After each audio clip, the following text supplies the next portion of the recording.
पढ़ी लिखी लड़की है जिसकी एक अच्छे घर में शादी हुई है। प्रीति का पति राहुल एक मल्टीनेशनल कंपनी का मैनेजर है, जो आधे महीने विदेश में ही रहता और छोड़ जाता है अपने मम्मी पापा को प्रीति के भरोसे, जिससे इस देश को सुधारने की चुल ने परेशान कर रखा है। मम्मी पापा, कल एक डॉग वैक्सीनेशन का शिविर है, तो मैं वहीं पूरा दिन रहूंगी। आप मेरे लिए खाना मत बनवाना। अरे बेटा प्रीति, वो बाई तो काम छोड़कर परसों ही जा चुकी। एक नई बाई देखनी पड़ेगी।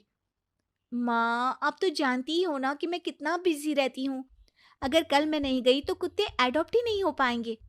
देखिए, हम इंसान तो बोलकर अपनी तकलीफों को बता सकते हैं, लेकिन वो बेचारे, उन्हें हमारी ज्यादा जरूरत है मम्मी।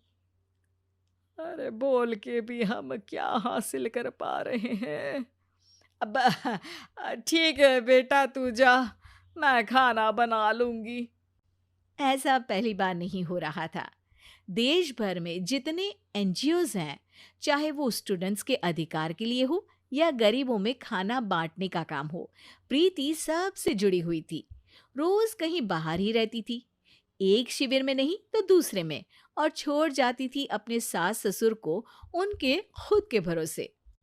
और जब कोई उसे कहे, अरे प्रीति, कभी तेरी सास का हाथ भी बटा दिया कर, तो उसका एक ही जवाब रहता था,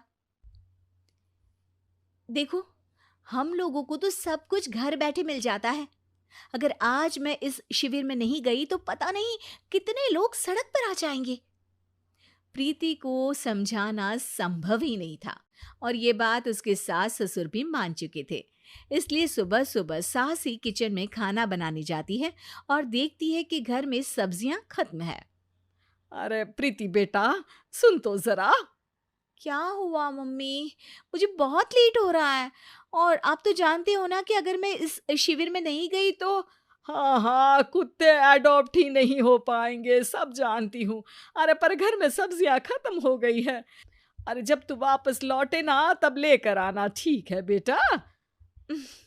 ठीक है मम्मी, अ, चलिए मैं चलती हूँ। और हर बार की तरह प्रीति अपनी पार्टीज और आफ्टर पार्टीज में इतनी बिजी रह गई कि सामान लाना ही भूल गई। बात केवल सब्जियों की नहीं थी, लेकिन प्रीति हर रोज किसी नए शिविर में निकल जाती थी, अपने सास ससुर को अकेला छोड़कर।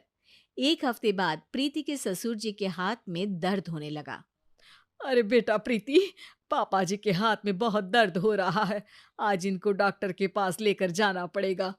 "अम, ठीक है माँ, आप हो आओ, मैं बाहर ही खा लूंगी। अरे बेटा, मैं कैसे ले जाऊं? ये काम तो हमेशा राहुल ही करता था, और मुझे तो डर है कि कुछ ज्यादा बड़ी बीमारी ना हो जाए। उफ़ो! आज मुझे मेडिकल शिविर में जाना है। बेचारे बड़े बुजुर्ग जिनके अपने फैमिली वाले उनका ध्यान नहीं रखते, उनका पूरा मेडिकल चेकअप होगा। अगर मैं नहीं गई तो आप तो जानते ही हो, उनका चेकअप नहीं हो पाएगा। और हाँ बेटा, तू जा, मैं कुछ ना कुछ कर लूंगी। प्रीति के सास और ससुर दोनों ही काफी समय से प्रीति को समझाना चाह रहे थे कि उन्हें भी मदद की जरूरत है, लेकिन अब तो पानी सर के ऊपर जा चुका था। उधर प्रीति शिविर में पहुंचकर सबसे मिल रही थी। काफी भीड़ थी और प्रीति इंस्टाग्राम पर फोटोज अपडेट करे जा रही थी। तभी प्रीति की दोस्त रीना उसके पास दौड़ती हुई आती है।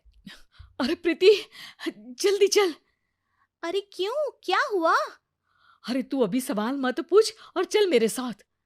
प्रीति रीना के साथ जाती है तो देखती है कि गरीब बुजुर्गों की लाइन में प्रीति के सास ससुर भी खड़े हैं। प्रीति को समझ में नहीं आता कि ये क्या चल रहा है। उसके ऑर्गेनाइजेशन में सबकी नजर उसके सास ससुर पर थी, और प्रीति को लगा कि बात उसकी इज्जत पर आ गई है। माँ, पापा जी, आप दोनों यहाँ क्या कर रहे हैं? आप तो जानते हो कि ये शिविर गरीबों की मदद करने के लिए बनी है, और आप इसका मजाक उड़ा रहे हैं इस तरह से लाइन में खड़े होकर। अरे बेटा, हम भले ही गरीब ना हो, पर जरूरतमंद तो है ही। हमारा भी कोई ध्यान रखने वाला नहीं है। मेरे पति के हाथ में दर्द है। मैंने सुना कि जरूरतमंद बुजुर्गों का यहाँ फ्री में इलाज हो रहा है, इसीलिए चले आए।